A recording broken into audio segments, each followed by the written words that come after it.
안녕하세요. 오늘의 진행을 맡은 아나운서 강주영입니다. 전국의 지역 자활센터에는 참여자분들과 함께 자활사업단을 정말 성공적으로 운영해 오고 계신 고수분들이 많다고 하는데요. 오늘 저희가 그 노하우를 공유해 주실 수 있는 팀장님을 이 자리에 어렵게 모셨습니다. 자, 오늘의 주인공 소개할게요. 서울 도봉지역 자활센터의 최은진 팀장님 모셨습니다. 어서 오세요. 안녕하세요. 서울 도봉지역 자활센터에서 팀장으로 근무하고 있는 최은진이라고 합니다. 네, 자활사업단을 성공적으로 운영하기 위한 다양한 노하우 주제가 있을 텐데요. 오늘 이 시간에는 그중에서도 참여자와의 사업단 운영회의를 주제로 이야기를 나눠보고자 합니다. 전국에 계신 자활사업단 팀장님들 귀 쫑긋 세우시고 경청해 주시길 바랄게요. 자, 그럼 본격적으로 이야기 나눠볼까요? 네, 팀장님 먼저 자활사업 그리고 사업단 담당 경력부터 소개해 주시면 좋을 것 같은데요. 아니 정말 여러 가지 사업들을 진행하셨더라고요. 어떤 사업단을 담당하셨는지 소개 부탁드립니다. 네, 첫 번째로 게이트웨이 사업을 진행했었습니다. 참여주민 인테이크, 사정, 사업단 매칭, 교육, 사례 관리를 진행했었습니다. 특히 이 사업이 제게 의미가 있는 것은 제가 자활센터에 처음 입문했을 때 보직이 바로 게이트웨이 전담 인력이었거든요. 게이트웨이에 참여하는 주민들이 보다 편하게 사업단을 탐색할 기회를 주는 데 방점을 두고 자기 이해와 자신을 둘러싼 지역사회를 들여다볼 수 있는 다양한 강의들을 연간 계획으로 잡아서 진행하고 2개월마다 기수별로 수료하는 방식으로 진행했었습니다. 이런 교육들은 사업단에 참여하지 않더라도 꼭 필요한 시민의식을 함양할 교육이었고 주민들과 함께하면서 많이 보고 많이 다니고 또 검증된 강사를 섭외하고 했었습니다. 이런 세팅은 센터장님의 조언이 큰 역할을 했었는데요. 참 재미있게 일했던 경험이었습니다. 사업단으로는 학교 장애통합교육 보조교사 파견 사업인 학통사업단도 진행했었고 자활사업 물건들을 파는 매장을 운영하는 시범사업단과 샌드림 사업단이라고 자활 기업과 자활 근로주민을 연결해주는 사업단도 진행했었습니다.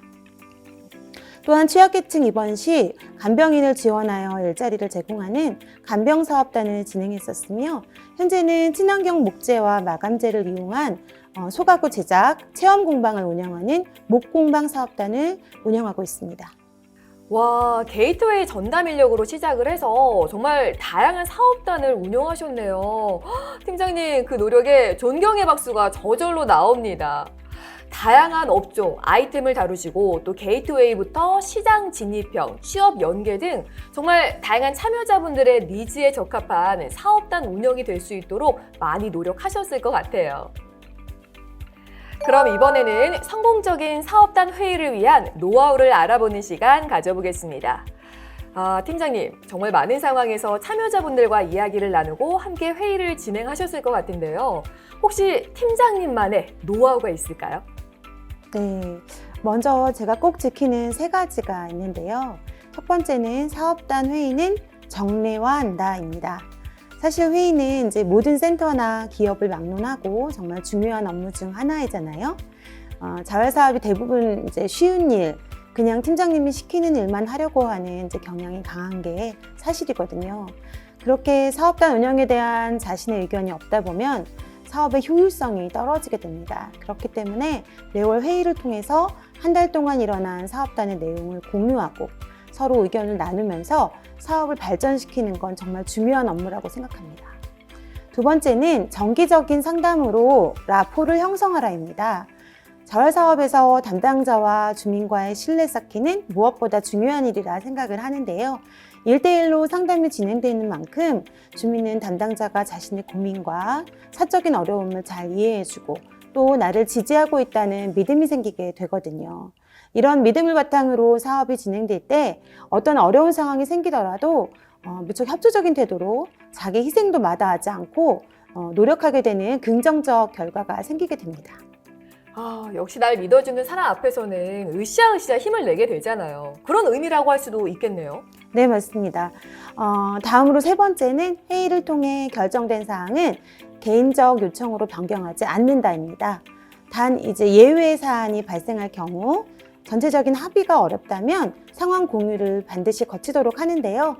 그 후 합의된 내용은 담당 팀장으로부터 모두가 따르도록 훈련하는 게 중요합니다. 와, 정말 좋은 말씀입니다. 지금 말씀하신 것들 이외에도 분위기 같은 것도 사실 중요할 것 같은데요. 항상 밝고 즐거운 분위기를 만들기 위한 특별한 노하우도 있으실 것 같은데 어떤 게 있을까요?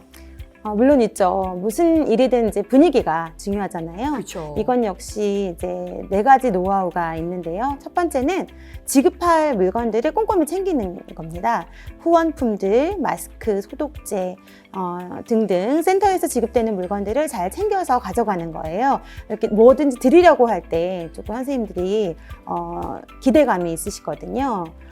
두 번째는 간식과 다과 등 즐거운 분위기를 기대할 수 있도록 하기입니다. 회의로 지출할 수 있는 먹거리를 준비해서 회의 시간이 화기애애하게 소통하는 장이 되도록 만드는 거죠. 세 번째는 이번 회의에 예상 가능한 시간, 중요한 내용 등 개요를 안내하기입니다. 먼저 충분한 아이스 브레이킹 시간을 가진 후에 본격적인 회의를 진행하고 또 시작할 때 회의 소요 시간과 주요 사안 등을 예측 가능하도록 안내하면 더욱 효율적으로 회의를 진행하실 수 있습니다. 네 번째는 회의록 작성과 지난 회의 결과 브리핑입니다. 더욱 효율적인 회의를 위해서는 회의록 작성이 중요한데요. 이렇게 회의록을 작성하면 차기 회의에서 진행 경과를 보고하고 브리핑도 가능하기 때문에 중요한 포인트를 할 수 있습니다. 철저한 준비에서 효율적인 회의가 가능하다라는 말씀이신 거잖아요. 팀장님께서 열정적으로 노력하시는 만큼 이 참여 주민분들도 그 마음을 이해하고 회의에 적극적으로 참여하시게 되는 게 아닐까 싶습니다. 지금까지 팀장님께서 어떤 원칙을 갖고 사업단 회의를 준비하는지 들어봤는데요. 사실 그럼에도 불구하고 참 어려운 상황들이 많이 발생하잖아요. 회의를 할 때 어려운 상황과 또 팀장님의 극복 방법에 대해서 궁금합니다. 네, 먼저 주민들이 의견이 없고 듣고만 있을 때를 꼽고 싶은데요. 정말 난감한 상황이거든요. 네. 이럴 때는 돌아가면서 한마디씩 소감을 나누게 하면 의외로 다양한 이야기들을 들을 수 있더라고요. 역시 주민분들의 의견을 최대한 많이 듣고 함께 결정해 나가는 게 우리 자활사업단의 중요한 성공 원칙이겠죠. 그럼 팀장님, 조금 더 다루기 어려운 상황은 어떤 게 있을까요? 네, 특정 주민이 불만스러운 분위기를 조장하려 할 때도 참 어려운 상황이 아닐 수가 없습니다. 개인의 불만을 전체의 불만처럼 분위기를 조장하는 상황이기 때문에 이럴 때는 개인의 의견임을 스스로 느끼도록 유도하는 게 중요합니다. 그리고 또 다른 상황은 지침이나 제도, 센터에 대해서 문제를 삼을 때입니다. 이건 담당자가 단호하게 대처를 해야 하는데요. 권한 밖의 일에 대한 제안은 논의한 건이 아님을 강조하여 선을 분명히 그어야 합니다. 아니면 건의사항으로 제안을 할 수 있겠다는 정도의 열린 결말로 마무리하는 것도 좋고요. 자활사업단 특성상 가장 많은 팀장님들이 어려움을 겪는 상황일 것 같아요. 불만이나 갈등의 이유를 명확히 하고 또 사업단 내에서 해결할 수 있는 범위에 집중해서 서로의 합의를 이끌어낸다라는 게 사실 쉽지만은 않으실 텐데 팀장님의 노력과 열정이 정말 느껴져요. 네, 마지막으로 하나 더 떠오르는 상황이 있어요. 바로 사업단의 특성을 고려하여 정한 사업단만의 원칙을 깨는 안건을 제시하는 경우입니다. 해당 주민이 참여하기 이전에 수립된 원칙에 대해서는 결정된 사유를 설명하고 합의가 필요함을 강조함으로써 해결할 수 있습니다.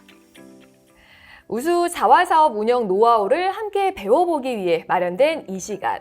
서울 도봉지역 자활센터 최은진 팀장님과 함께 참여자와의 사업단 운영회의를 주제로 이야기를 나눠봤습니다. 팀장님, 오늘 정말 많은 노하우들을 풀어주셨는데요. 특별히 강조하고 싶은 부분이 있다면 어떤 게 있는지 한 말씀 부탁드릴게요. 네, 기본을 스킵할 수 있는 노하우는 없다고 생각합니다. 그런 맥락에서 평소 주민과의 신뢰관계가 담당 팀장의 업무를 수월하게 하는 키라고 생각합니다. 탄탄하게 라포가 형성되고 나면 주민회의도, 주민 조직도 한결 수월해질 수 있는 것입니다. 네, 좋은 말씀 감사합니다. 자, 그럼 함께 파이팅 외치며 마지막 인사 드려볼까요? 전국의 자활사업단 팀장님들 파이팅!